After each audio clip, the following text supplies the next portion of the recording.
नमस्कार। Law of attraction and युग निर्माण परिवार में आप सभी का स्वागत है। एक प्रश्न पूछा गया था कि क्या जब हम शरीर और मन है ही नहीं, तो फिर हम इसका ख्याल क्यों रखें? फिर हमें शरीर और मन से क्यों मतलब होना चाहिए? क्या ज़रूरी है शरीर की केयर करने की, मन की केयर करने की, इन सबको इतना पोषण देने की? जबकि हम तो शरीर और मन है ही नहीं, हम तो आत्मा हैं। स्वाभाविक प्रश्न है, उठना भी चाहिए। देखिए, आप तो ये जो मोबाइल है या आप जिस भी इंस्ट्रूमेंट में ये चीज़ सुन रहे हैं, आप तो वो भी नहीं हैं। आपके घर के बाहर खड़ा हुआ वाहन, वो भी आप नहीं हैं। जो आप कपड़े पहन रहे हैं, वो भी आप नहीं हैं। जिस बिस्तर पर आप सोते हैं, वो भी आप नहीं हैं। लेकिन उसकी केयर करते हैं ना, उसका मेंटेनेंस रखते हैं ना, या उसे ऐसे ही छोड़ देते हैं। वैसे ही निश्चित रूप से ना आप शरीर हैं, ना आप मन हैं।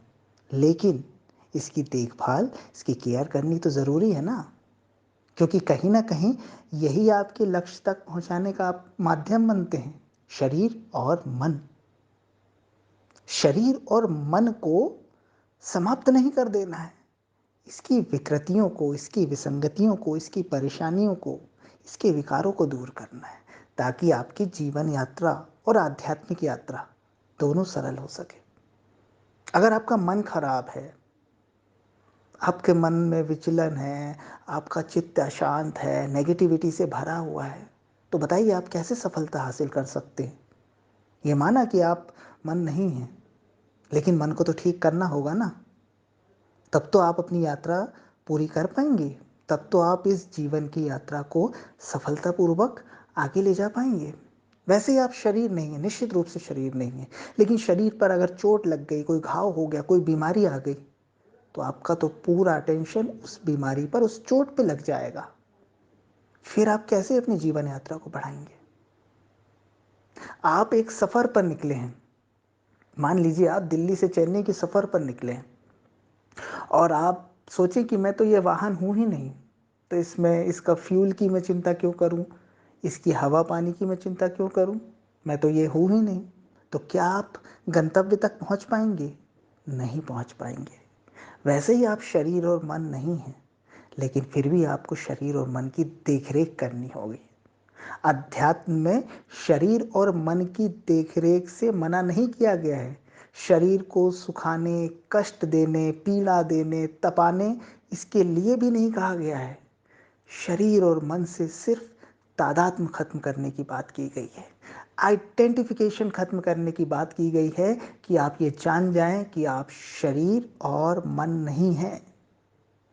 शरीर और मन को सजा देने की बात अध्यात्म नहीं करता कि आप शरीर नहीं हैं तो शरीर को सुखा दो, धूप में जाके बैठ जाओ, मन को बिल्कुल जकड़ दो, दबा दो इसकी भावनाओं को। अगर आप ऐसा कर रहे हैं तो आप कहीं न कहीं अपने मन और शरीर के साथ अत्याचार कर रहे हैं। आप सफल नहीं हो पाएँगे। मन और शरीर आपके सबसे अच्छे साथी हैं, सबसे अच्छे उपक्रम हैं। लेकिन कब? जब आप इन्हें अपने रूप में ना देखें, यानी स्वयं स्वयं को शरीर और मन ना मान लें, तब बहुत अच्छा है। यानी अगर आपने इनको इंस्ट्रूमेंट मान लिया, तो ये बहुत अच्छा है। बहुत दूर तक और बहुत सुखद आपकी यात्रा कर देंगे। लेकिन अगर आपने इनसे आइडेंटिफिकेशन कर लिया है, तो फिर ये मुश्किल कर देंगे। फिर आप बंध गए। फिर जो शरीर के बंधन है, वो आपके बंधन हो गए। फिर जो मन के बंधन है, वो आपके बंधन हो गए।